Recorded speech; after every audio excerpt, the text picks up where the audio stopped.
Bonjour, bonjour. Puissance 7. Puissance 7. Je dis bonjour à Chemin du Ciel. Et bonjour à mon papa et maman Bénin, papa Peggy, papa Fijans, tout le monde. Et mon témoignage que je vais donner, si vous vous rappelez, j'étais là en août. Je suis rentrée malade. C'était le diabète.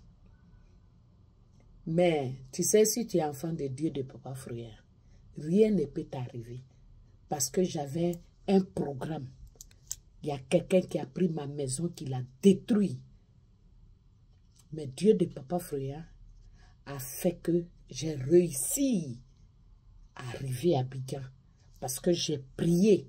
J'ai dit à Dieu de Papa Frère, si tu vois que je m'en vais, et puis je vais tomber malade là-bas, laisse-moi. Ici, on peut s'occuper de moi. Mais, si je peux revenir, accompagne-moi. Il m'a accompagné. J'ai dit, où on dit bagaille c'est paix, puis on reste à l'aéroport là. Moi où je suis descendu de l'avion, le temps de faire mes trucs, tout ça là, contrôle, douane, des choses, police et Interpol, mes bagages, j'étais là. C'est-à-dire la prière que j'ai fait là, c'est dans ça. Dieu de Papa Frère a marché avec moi. C'est comme ça, le lendemain, je suis partie. Papa m'a touché et j'ai fait mon séjour 1 mois, 2 semaines. Je me suis retrouvée.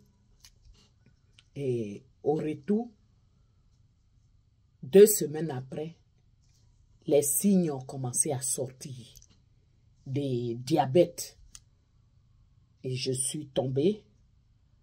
Et on m'a amené à l'hôpital. On dit mon taux de sucre était 137. Ça veut dire que j'étais dans les dernières phases de ma vie. Mais Dieu de Papa Frère n'a pas permis ça. Ils se sont occupés de moi. Et on a une soeur, elle est aussi à Londres ici. Elle s'appelle Sabine.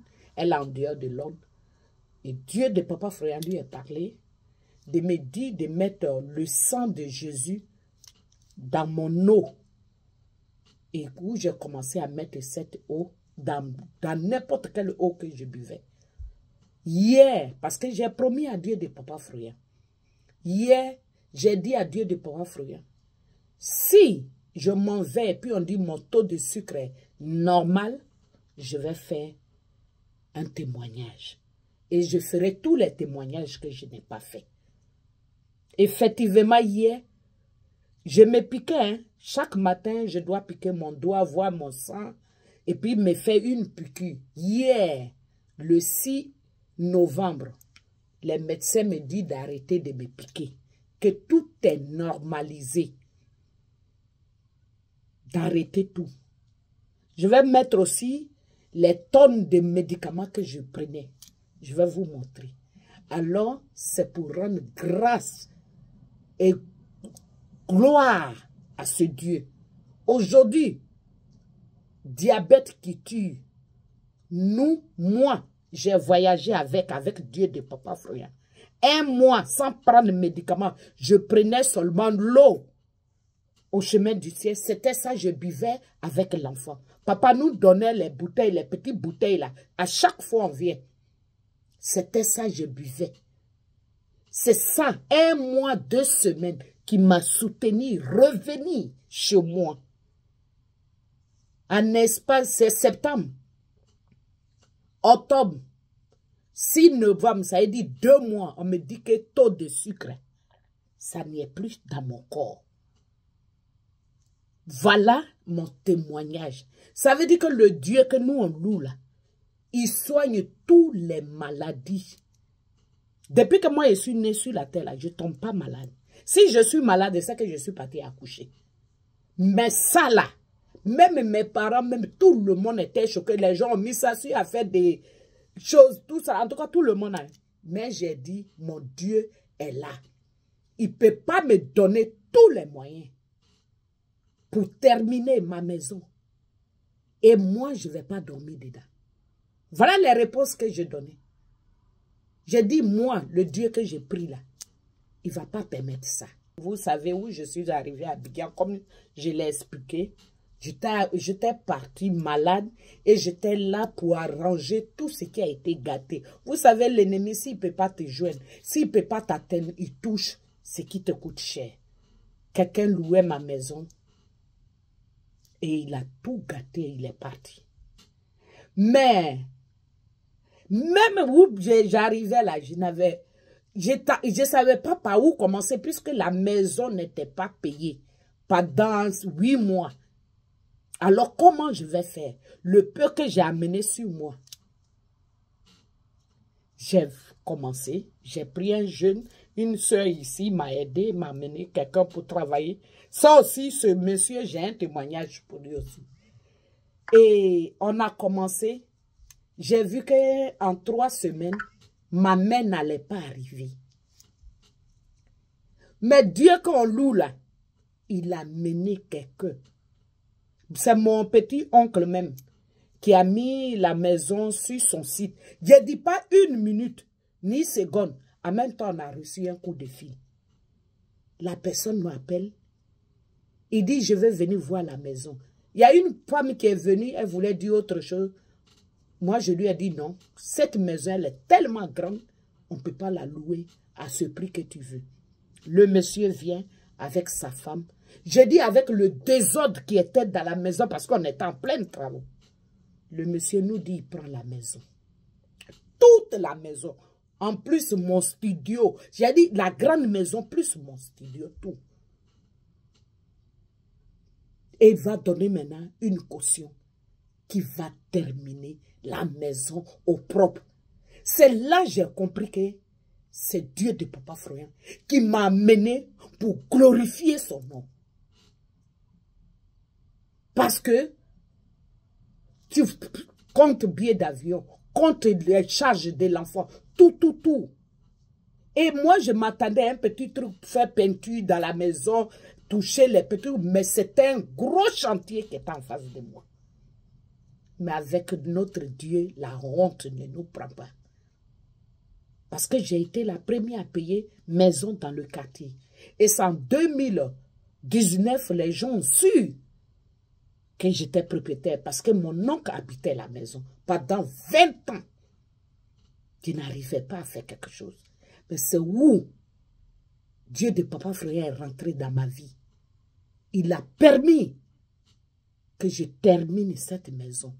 En 2023, il m'a donné les finances. La maison, la dalle voulait tomber. Ça veut dire que ça a commencé à fuiter. L'eau passait. Il m'a donné les finances pour terminer la maison.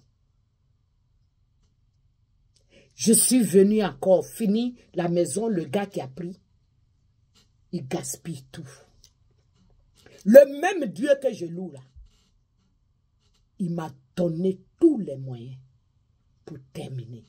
Ça, c'est mon deuxième témoignage. Si ce n'est pas lui, où je vais avoir? Puisqu'à cause de l'état de mon enfant, je ne peux pas travailler à temps plein. Je me débrouille comme ça, je fais un peu partout. Mais de toute façon, quelqu'un va au travail, je ne peux pas le faire. Mais avec mon Dieu, tout ce que je demande, il donne. Je voulais glorifier son nom. Par le nom de Jésus. Et Dieu de Papa Froyant. Celui-là même qui ne baisse pas la tête de ses enfants, mais qui les lève haut au nom de Dieu de Papa Froyant. Je dis merci. Comment je ne peux pas te louer? Comment je ne peux pas t'en joie? Comment je ne peux pas crier ton nom? Je sais d'où je viens avec toi. Dieu de Papa Froyant. J'étais comme Job. J'avais tout perdu. Et tu m'as ramassé. Tu n'as pas jugé. Tu ne m'as pas jugé. Mais tu m'as lavé. Tu m'as astiqué. Tu as nettoyé. Tu m'as nettoyé. Aujourd'hui, mais les gens me regardent, me demandent, c'est quoi, qu'est-ce que j'ai, et puis je suis comme ça. Mais il y a un Dieu, celui-là même, qui ressuscite les morts, celui-là même qui essuie les larmes des orphelins, et des veuves. Celui-là même qui réveille un mort, c'est celui-là qui est derrière moi. L'ennemi essaye, mais c'est eux qui tombent.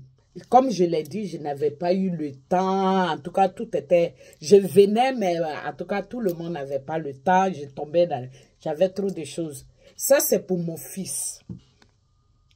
En 2023, je suis venue avec mon enfant. Il était exclu de son école parce qu'il avait une maîtresse qui l'accusait de tout.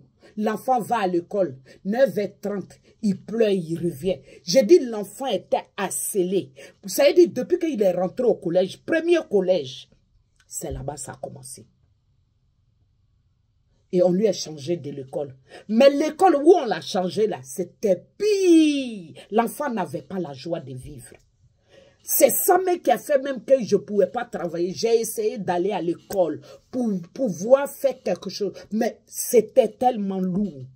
Alors, où vous m'avez vu en février 2023, je suis venu pour la première fois au chemin du ciel. Mon enfant a été exclu. Alors que c'est un enfant, il est autiste. À l'âge de 16 ans, si on le met au dehors ou 15 ans, il devient quoi? Je me rappelle, papa l'a touché. Il a tiré contre lui. Il a dit, toi qui es derrière lui, tu restes. Et puis lui, il part. Où on est arrivé, chemin du ciel. Les gens de l'école nous appellent. Parce que nous, on ne pouvait plus rien faire. L'enfant ne pouvait plus aller à l'école. On me convoque pour faire réunion. Pour dire qu'ils ont trouvé une nouvelle école où il peut aller au collège et puis venir dans son ancienne école 2 jours seulement. Mais tous les autres jours, il passe ça dans une autre école. Je vais mettre la vidéo, tout ça là, vous allez voir. Si ce n'est pas Dieu de Papa Fréa, ce petit-là, que chaque matin, je dois me lever pour l'accompagner, revenir et repartir le prendre là, avec Dieu de Papa Fréa. L'enfant là, c'est comme il quitte Yopougon pour aller à Koumassi à l'école. Et il revient seul. Les anges l'accompagnent. Et cet enfant là, chaque matin, il met son sang de Jésus, sa puissance, il met Saint-Michel, il dort même avec. S'il ne prie pas, même dans l'autre école où on lui faisait les trucs là, la femme là, elle a peur de l'enfant maintenant. L'enfant ne... Bon, c'est pas comme s'il ne lui parle pas, mais Dieu de Papa Fréa a fait que l'enfant est très loin de cette dame. On lui a donné une nouvelle école. J'ai dit merci. Merci. Aujourd'hui, mon enfant peut aller se promener. Il peut aller rendre visite à ses amis. En tout cas, il est libre. Il fait comme nous tous. Si ce n'est pas Dieu de Papa Fréa, chez nous en Europe ici, un autiste, c'est quelqu'un, on suit de près, on fait tout. Mais l'enfant, même vous l'avez vu dernièrement, il est libre de faire ce qu'il veut. Il fait ce qu'il veut. Il s'amuse, il va. Je dis, il est libre. Voilà son témoignage que je voulais donner. Et je complète en même temps pour le travailleur qui est venu chez moi tout nouvellement où je suis venu là. Où j'ai fini de donner la moitié de son argent. Voilà, l'ennemi voulait rentrer dedans. Les jeunes viennent sur le terrain, ils ont fini de payer matériel. Il dit la hernie, il ne peut pas toucher quelque chose. J'étais au plateau, ou bien j'étais à l'église, je reviens, le gars est en train d'agoniser chez moi. Je lui ai donné retour à l'envoyeur, révélation divine, Saint-Michel. Il allait utiliser tout. Le lendemain matin, il m'appelle, maman, je peux venir au travail. Que c'est du pur le sang que j'ai déféqué, tout va bien. Jusqu'à aujourd'hui, j'avais dit aux jeunes de partir là-bas, mais je ne sais pas s'il est parti, mais il est guéri totalement. Si ce n'est pas Dieu de Papa Fréa, si ce n'est pas la grâce de Dieu de Papa Fréa, je vous dis merci. Et d'autres témoignages vont venir si je me rappelle. Il y en a tellement. Il y en a tellement. Même oui, ils ont changé mon fils, son école, tout ça. Son transport que je ne voyais pas là. L'État m'a remis ça. Vous voyez? Alors Dieu de Papa Fréhien, vous qui le suivez, un pied dedans, un pied dehors là. Mettez vos pieds, les deux pieds. Parce que Dieu là, il n'est pas moi, il n'est pas toi. Alors si tu veux suivre Dieu, mets-toi en tête que tu vas traverser des difficultés. C'est très, très important. Il y a des trucs que tu vas traverser, mais il te met à l'épreuve pour prouver son amour. Parce que Dieu, s'il te donne un bagage, ça veut dire que tu peux supporter. Voilà pourquoi il te donne. Parce qu'il combat pour toi dans le noir. Ce que toi, tu ne vois pas là. C'est ce que lui, il combat pour t'amener. Après, ça devient une grâce. Alors, je voulais prendre congé de vous. Je vous dis merci, chemin du ciel. Je dis merci à papa, maman, tout le staff des chemins du ciel. Bisous, bisous, bisous, bisous. Que le Seigneur, le Dieu de Papa Fréhien, veille sur tout le monde, sur tout son serviteur. Puissance 7. Puissance 7. Merci.